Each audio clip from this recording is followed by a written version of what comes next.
It has been a long time since a gathering such as the Pinoy Music Summit was mounted. It was no common concert, but a lively and enlightening occasion for stakeholders of the Philippine music industry to assess its current state, to discuss problems, challenges, and opportunities.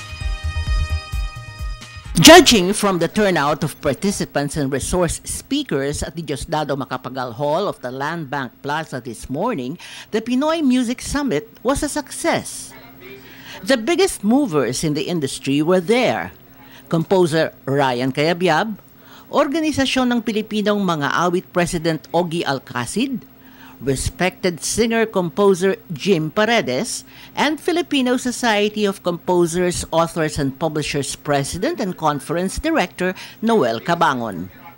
Cabangon is credited with spearheading the summit.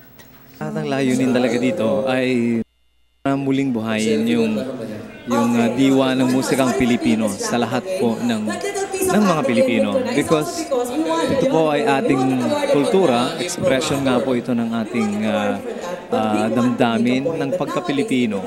Kaya habang tayo'y nag-e-enjoy sa pakikinig at pagpapromote ng ating sariling atin, meron din kahit paano na iambag sa industriya, sa ating ekonomiya.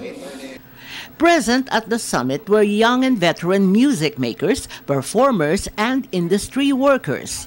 Among the subjects discussed were cultural legislation, with Senator T.G. Gingona as speaker, the impact of the music industry on our economy, which was expounded on by Senator Bam Aquino, the Philippine music industry as an engine for growth, according to Intellectual Property Rights Director General Ricardo Blancaflor, and the Performers Equity Program, with Ogie Alcacid explaining.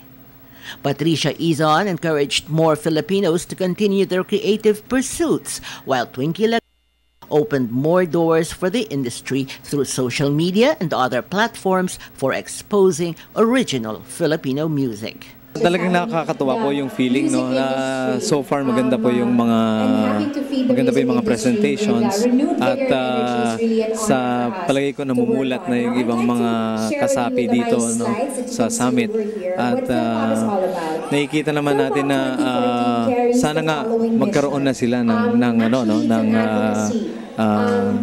mga naiisip na maaring rekomendasyon na pwedeng ibahagi mamaya para dun sa nais natin mangyari sa Filipino music. For PTV News Live, Fer Ramirez.